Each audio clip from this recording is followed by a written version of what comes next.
నమస్తే. అనురాధారావు, బాలల హక్కు సంఘం ప్రెసిడెంట్. ఆగస్టు 1 నుండి 7 ఆగస్టు వరకు ప్రతి సంవత్సరం తల్లిపాల వారోత్సవాలు ప్రపంచవ్యాప్తంగా నిర్వహిస్తారు.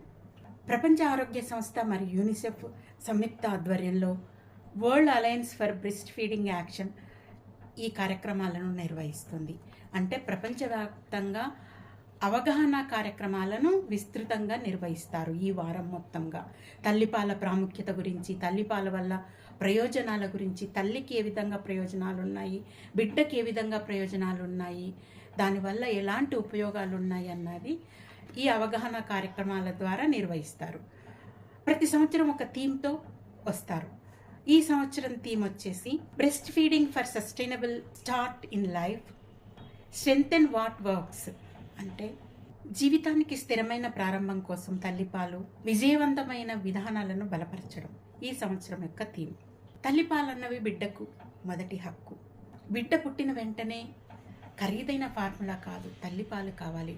ఫస్ట్ ప్రసవం అయిన తర్వాత ఫస్ట్ వచ్చే మిల్క్ చాలా ఇంపార్టెంట్. పిల్లలకు ఏ విధంగా వ్యాక్సిన్స్ వేయిస్తామో ఆ విధంగా వ్యాక్సిన్ లాగా పనిచేస్తుంది మొదటగా వచ్చే పాలు. దాన్ని ముర్రు పాలు అంటారు. తప్పనిసరి డాక్టర్లు ఫస్ట్ వచ్చే మిల్క్ను తల్లికి అర్థమవ్వదు కాబట్టి దగ్గరుండి వాళ్ళు శిక్షణ ఇప్పించి పట్టించే విధంగా చర్యలు చేపట్టాలి. ప్రతి హాస్పిటల్లో ప్రతి తల్లి బిడ్డకు మొదటి పాలు ఇచ్చే విధంగా డాక్టర్లు స్టెప్ తీసుకోవాలి. ఇది చాలా చాలా ఇంపార్టెంట్ అయిన విషయం. అంటే అదొక రక్షణ కవచంలా పనిచేస్తుంది. మనం వ్యాక్సిన్స్ వేస్తే పిల్లలకు ఎలాంటి రక్షణ కల్పిస్తామో తల్లి పాలు ఫస్ట్ వచ్చిన మిల్క్ ద్వారా కూడా రక్షణ ఏర్పడుతుంది. పిల్లలకు ఇన్ఫెక్షన్ల బారి నుంచి వాళ్ళని రక్షించుకోవచ్చు. చాలా చాలా ఉపయోగాలు ఉన్నాయి ఫస్ట్ మిల్క్ వల్ల. కాబట్టి ప్రతి డాక్టర్ కూడా పిల్లలకు ఫస్ట్ మిల్క్ అందే విధంగా చూడాల్సిన బాధ్యత తీసుకోవాలి. ప్రపంచవ్యాప్తంగా 6 నెలల్లోపు శిశువుల్లో సుమారు 48% మంది శిశువులకే తల్లిపాలు అందుతున్నాయి. ప్రతి బిడ్డకు తల్లిపాలు అందినట్లయితే 8.2 లక్షల మంది చిన్నారులను కాపాడుకోవడానికి అవకాశం ఉంటుంది. పుట్టిన ప్రతి బిడ్డకు తల్లిపాలు అందే విధంగా చూడాలి. భారతదేశంలో NFHS 5, NFHS 6 గణాంకాలు ఏం చెప్తున్నాయంటే 2019, 2021 NFHS గణాంకాల నివేదిక ప్రకారము 63.7% 6 నెలల్లోపు చిన్నారులకు తల్లిపాలు అందుతున్నాయని నివేదిక ఇచ్చింది. NFHS 6 ప్రకారము భారతదేశంలో 6 నెలల్లోపు పిల్లలకు 55.8% మాత్రమే తల్లిపాలు అందుతున్నాయి. అంటే 7.9% తగ్గింది. పాత గణాంకాలకు చూసుకుంటే, తాజా గణాంకాలకు చూసుకుంటే పాలు పిల్లలకు అందడం సంఖ్య రోజు రోజుకి పడిపోతున్నది. ఈ గణాంకాలు ఆలోచింపచేసే విధంగా ఉన్నాయి. ఇవి గణాంకాలు కాదు, మన పిల్లల ఆరోగ్యం గురించి ఆలోచింపచేసే గణాంకాలు ఇవి. భారతదేశంలో తల్లిపాలు అందక చనిపోతున్న పిల్లల సంఖ్య 1,00,000 మంది చిన్నారులు ఉన్నారు. కారణాలు పిల్లల్లో డయేరియా రావడం, అంటే విరేచనాలు, న్యూమోనియా రావడం, అంటే ఇన్ఫెక్షన్లకు గురై పిల్లలు ప్రాణాలు కోల్పోతున్నారు.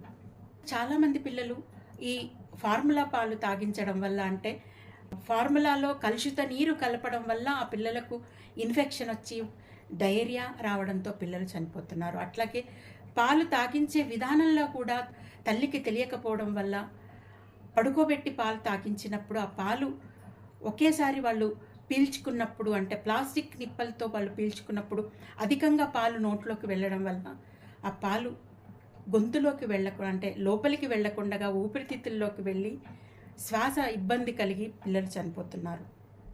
పిల్లలను కాపాడుకోవడం మనందరి బాధ్యత. గ్రామీణ ప్రాంతాల్లో 65.1% నుండి 56.2% వచ్చింది. అంటే తాజా నివేదికలు చెప్తున్న విషయాలు ఇవి. పట్టణ ప్రాంతాల్లో 59.6% నుండి 54.5% వచ్చాయి. తల్లి పాలు పొందుతున్న పిల్లల సంఖ్య తగ్గిపోతుంది. మనం ఇది ఆలోచించాల్సిన విషయం. ఖచ్చితంగా దీనిపైన అవగాహన కార్యక్రమాలు ముమ్మరం చేయాలి. ప్రతి ఒక్కళ్లకు అర్థమయ్యే విధంగా ప్రతి తల్లికి, ప్రసవం కోసము హాస్పిటల్కి వెళ్ళిన ప్రతి తల్లికి ఆ తల్లిపాల ప్రాముఖ్యత గురించి చెప్పాలి. డాక్టర్లు, ఇంట్లో కుటుంబ సభ్యులు చెప్పాలి. అందరి సహకారం ఉంటేనే ఇది సాధ్యమవుతుంది. ప్రతి చిన్నారికి తల్లిపాలు అందుతాయి. అసలు తల్లిపాల ప్రాముఖ్యత ఏంటి? ప్రతి బిడ్డకు తల్లిపాల వల్ల పూర్తి పోషకాహారం అందుతుంది. పిల్లలకు సంపూర్ణ పోషకాహారం అందేది తల్లిపాల ద్వారానే. 6 నెలల్లోపు వాళ్ళు వేరే ఏ పదార్థాలు తీసుకోలేరు కాబట్టి ఖచ్చితంగా తల్లిపాలు అందే విధంగా చూడాలి. రోగనిరోధక శక్తిని పెంచుతుంది, ఇన్ఫెక్షన్ల బారి నుంచి రక్షిస్తుంది, ఎదుగుదలకు తోడ్పడుతుంది, మెదడు అభివృద్ధికి తోడ్పడుతుంది, పిల్లలకు సులభంగా జీర్ణమవుతుంది, ఎలాంటి ఇబ్బందులు ఉండవు. దాంతో ఫార్ములా పాలు బాటిల్ ద్వారా ఇస్తాము ఫీడింగ్. బాటిల్ శుభ్రపరచకపోయినా, కలుషిత నీరు వాడినా, అంటే శుభ్రమైన నీరు ఉపయోగించకుండా పిల్లలు ఇన్ఫెక్షన్ల బారిన పడతారంటే డయేరియా రావచ్చు, వామిటింగ్స్, మోషన్స్ ఇవన్నీ వస్తాయి. తర్వాత ఇన్ఫెక్షన్లు వస్తాయి. దాంతో పిల్లలు వీక్ అయిపోతారు, తట్టుకునే శక్తి ఉండదు. చిన్న పిల్లలు కాబట్టి వాళ్ళకు తట్టుకునే శక్తి చాలా తక్కువ ఉంటుంది. కాబట్టి తల్లి పాలు ఇచ్చినట్లయితే ఇవన్నీ ఇన్ఫెక్షన్ల బారి నుంచి పిల్లలను రక్షించుకున్నట్లు అవుతుంది. అంటే బిడ్డకు మొదటి టీకా ఇచ్చినట్టు అనమాట. ఫస్ట్ మిల్క్ తాగించినట్లయితే ముర్రుపాలు అనేవి అవి ఫస్ట్ టీకా ఇచ్చినట్లు. మనం సెకండ్ డే నుంచి ఏదైతే టీకాలు పిల్లలకు ఇస్తామో, పిల్లలకు మొదటి టీకా లాంటిది ఫస్ట్ మిల్క్.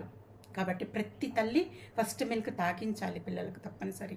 తల్లులకు ఎలాంటి ప్రయోజనం ఉంటుందంటే, తల్లులు ప్రసవం తర్వాత శరీరం కోలుకోవడానికి సహాయపడుతుంది. తల్లి బిడ్డల అనుబంధాన్ని బలపరుస్తుంది. బాండింగ్ అన్నది ఏర్పడుతుంది తల్లికి బిడ్డకు. చాలా సౌకర్యం కూడా. ఎందుకంటే ఏ అర్ధరాత్రి లేచి పిల్లలు ఏడ్చినా తల్లిపాలు ఇవ్వడం చాలా సులభం. అదే బాటిల్ అయితే బాటిల్ శుభ్రపరచాలి, వేడి నీళ్ళు కాచాలి, ఫార్ములా కలపాలి, ఇవన్నీ జాగ్రత్తలు తీసుకోవాల్సి ఉంటుంది. కాబట్టి తల్లిపాలు ఇవ్వడం చాలా సౌకర్యం. తల్లిపాలు అన్నవి చాలా సేఫ్. ఈ గణాంకాలు చూస్తున్నట్లయితే మన ముందున్న పెద్ద సమస్య ఏంటంటే, ఎందుకని తగ్గిపోతున్నాయి, ఏ విధంగా దాన్ని పునరుద్ధరింప చేయాలి అన్న విషయంగా మనం ఆలోచించాల్సిన సమయం ఇది. తల్లికి ఎందుకు పాలు పడడం లేదు, పాలు పడకపోవడం వల్ల పిల్లలకు తల్లిపాలు దొరకట్లేదు అని అనుకోవచ్చు. అప్పుడే ఫార్ములా పాలకు వెళ్తారంటే, పుట్టగానే బిడ్డకు మీరు తేనె నీళ్ళు తాగించండి, లేకపోతే ఫార్ములా పాలు తీసుకొచ్చి తాగించండి అని చెప్తుంటారు. ఎందుకని పాలు పడటం లేదు? హార్మోన్ల ఇంబ్యాలెన్స్ ఉన్నప్పుడు తల్లికి పాలు పడవు. ముఖ్యంగా థైరాయిడ్ సమస్య ఉన్నట్లయితే ప్రొలాక్టిన్ అనే హార్మోను ఆ థైరాయిడ్ సమస్య ఉన్న తల్లికి ఇబ్బందికరంగా ఉంటుంది. హార్మోన్ల ఇంబ్యాలెన్స్ వల్ల తల్లికి పాలు పడవు. ఇంకా ప్రసవంలో హెవీ బ్లీడింగ్ అవ్వడం వల్ల రక్తహీనతకు గురవుతారు. హిమోగ్లోబిన్ కూడా కొందరికి పడిపోతుంది, అప్పుడు కూడా పాలు పడవు. డాక్టర్ సలహా లేకుండా యాంటీ హిస్టమిన్ టాబ్లెట్స్ వాడతారు ఈ అలర్జీలకు, జలుబుకు. దానివల్ల కూడా పాలు పడవు. ఈస్ట్రోజన్ ఉన్న మాత్రలు వాడటం వల్ల కూడా పాలు పడవు తల్లికి. ఇంకా పాలు పట్టే పద్ధతి తల్లికి తెలియకపోవడం వల్ల, అంటే కుటుంబ సభ్యుల సహకారం లేకపోవడం వల్ల ఏ విధంగా పాలు పట్టాలి అన్న విషయం ఫస్ట్ డెలివరీ అయిన వాళ్ళకు తెలియదు. అది డాక్టర్ దగ్గరుండి చూయించాలి. కుటుంబ సభ్యుల సహకారం ఖచ్చితంగా ఉండాలి. నిప్పలు పిల్లలు నోట్లో పెట్టుకున్నప్పుడు వాళ్లకు పాలు రావు సరిగ్గా. కంప్లీట్గా నోట్లో పెట్టుకున్నప్పుడు మాత్రమే, ఆ మొన నోట్లో పెట్టుకున్నంతలో పాలు రావు. కంప్లీట్గా నోట్లో పెట్టుకోవాలి. ఆ పెట్టుకునే విధానాన్ని కుటుంబ సభ్యులు చూయించాలి, అటు డాక్టర్ చూయించాలి. డాక్టర్ కౌన్సిలింగ్లో ఇవన్నీ కూడా చెప్పాలి వాళ్ళకు. ఏ విధంగా పిల్లలకు పాలు పట్టాలి, పడుకొని పట్టకూడదు, లేచి కూర్చొని పిల్లలకు పాలు పట్టాలి అన్న విషయం కూడా, మైన్యూట్ డీటెయిల్స్ కూడా వాళ్లకు అర్థమయ్యే విధంగా కౌన్సిలింగ్లో చెప్పాలి. అప్పుడే, అంటే మనం ఏ యుగంలో ఉన్నాం, ఏం తెలియదు, పాలు ఎందుకు పట్టాలి అన్న ఆలోచనలో ఉంటారు కొందరు. అట్లాంటి వాళ్ళకు ఖచ్చితంగా కంప్లీట్గా కౌన్సిలింగ్ చేసినట్లయితే ప్రతి పుట్టిన చిన్నారికి పాలు దొరుకుతాయి. కొందరు పిల్లలకు టంగ్ టై ఉండడం వల్ల కూడా పాలు వాళ్ళు తీసుకోలేరు నిప్పల నుంచి. నాలుక కింద చర్మం చాలా గట్టిగా ఉండడం వల్ల వాళ్ళు పీల్చుకోలేరు తల్లిపాలను. నిద్రలేమి వల్ల కూడా పాలు సరిగా పడవు. పిల్లలు ఏడవడంతో వాళ్ళు తెల్లవారులు పడుకోరు. పిల్లలు పడుకోకపోవడం వల్ల తల్లి కూడా నిద్రకు దూరం అవుతుంది. అలాంటి సమయంలో కూడా పిల్లలు ఇబ్బంది పడతారు. నిద్రలేమి వల్ల ఆక్సిటోన్ అనే హార్మోన్ తగ్గిపోతుంది. దానివల్ల పాలు కూడా పడవు. పాలు రాక కంగారు పడిపోతారు, భయానికి గురవుతారు, ఆందోళనకు గురవుతారు. టెన్షన్ గురైనప్పుడు ఖచ్చితంగా ఈ పాలు అన్నవి రావు. రానప్పుడు ఏం చేస్తారంటే, ఈజీ మెథడ్ ఏంటంటే ఫార్ములాకి వెళ్ళిపోవడం. దాన్నే కుటుంబ సభ్యుల సహకారంతో కాస్తైనా విశ్రాంతి తీసుకొని, కాస్తైనా నిద్రపోయి ఉన్నట్లయితే ఖచ్చితంగా పాలు వస్తాయి. పిల్లలకు కడుపు నిండా పాలు ఇవ్వగలుగుతారు. కుటుంబ సభ్యుల సహకారం ఇక్కడ చాలా అవసరం తల్లికి. కొందరు తల్లులకు ఈ నిప్పలు చాలా పెయిన్ఫుల్గా ఉంటుంది. అంటే ఏదైనా గాయమైనా కావచ్చు, దాంతో నొప్పితో పాలు ఇవ్వటానికి అవాయిడ్ చేస్తారు. అట్లా కాకుండా డాక్టర్ సలహా తీసుకొని ఏ విధంగా ఇవ్వాలి అన్నది డాక్టర్లు చెప్పాలి. ఆ నొప్పి అవ్వకుండా ఏం చేయాలి అన్నది కూడా డాక్టర్ సలహా తీసుకున్నట్లయితే ఈజీగా ఇవ్వటానికి అవకాశం ఉంటుంది. ప్రసవానికి వెళ్ళే ప్రతి తల్లికి కూడా హాస్పిటల్లో కౌన్సిలింగ్ అన్నది జరగాలి. ఏ విధంగా ప్రసవం అవుతుంది, ఏ విధంగా పిల్లలకు పాలు పట్టాలి, ఎన్ని నెలలు తప్పనిసరిగా తల్లిపాలు ఇవ్వాలి అన్న విషయం డాక్టర్లు కౌన్సిలింగ్ తప్పనిసరి చేయాలి బిఫోర్ డెలివరీ. డెలివరీ తర్వాత ఏ విధంగా పాలు పట్టాలి అన్న దాంట్లో కూడా ఆ తల్లికి హెల్ప్ చేయాలి. ఎందుకంటే వాళ్ళకి తెలియదు. కుటుంబ సభ్యులు హెల్ప్ చేయాలి, అటు డాక్టర్ హెల్ప్ చేయాలి. ప్రతి చిన్నారికి ఫస్ట్ మిల్క్ అందే విధంగా కుటుంబ సభ్యులు చూడాలి, అటు డాక్టర్లు చూడాలి. తల్లిపాల ప్రాముఖ్యత గురించి డాక్టర్లు ఎక్స్ప్లెయిన్ చేయాలి తల్లికి.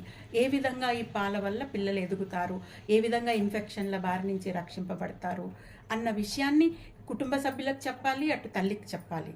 ఇది డాక్టర్ల బాధ్యత. చాలా మందికి అపోహ ఉంటుంది, డెలివరీ తర్వాత ఆహారం తీసుకోకూడదు, పచ్చం చేయాలి, ఓన్లీ వెల్లుల్లి కారం మాత్రమే తినాలి, ఓన్లీ మిరియాల కారమే తినాలి అని చాలా అపోహ పడుతుంటారు.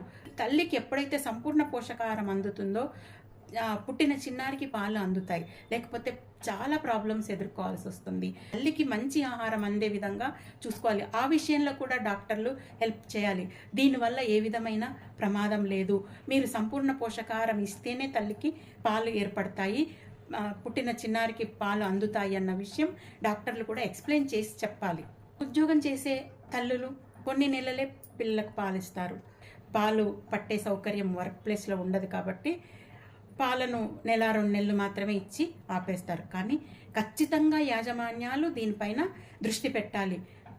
పిల్లలకు 6 నెలలు వచ్చే వరకు తల్లిపాలు అవసరం కాబట్టి అక్కడ వర్క్ ప్లేస్లో కూడా సమయానికి వెళ్ళి పాలు పట్టించే విధంగా ఆ వర్క్ ప్లేస్లో ఏర్పాటు చేయాలి.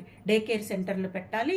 అక్కడ పిల్లలను ఉంచి 2 అవర్స్కి ఒకసారి వెళ్ళి బిడ్డకు పాలు పట్టుకొని వచ్చే విధంగా ఈ సౌకర్యాలను యాజమాన్యాలు ఏర్పాటు చేయాలి. తల్లి పాలు పట్టట్లేదు అని నింద వేయటం చాలా సులభం. కానీ మనం ఎంతవరకు వాళ్లకు సహకరిస్తున్నాము, కుటుంబ సభ్యులం ఎంతవరకు సహకారాన్ని అందిస్తున్నాము, వర్క్ ప్లేస్లో ఏ విధంగా సహకారం అందుతుంది, హాస్పిటల్లో ఎంతవరకు కౌన్సిలింగ్ ఇస్తున్నారు అనే విషయాలపైన ఆధారపడి ఉంటుంది. పాలు పట్టడానికి మన వంతు ఏ విధంగా సహకరిస్తున్నాము అన్నది కుటుంబ సభ్యులు ఆలోచించాల్సిన విషయం.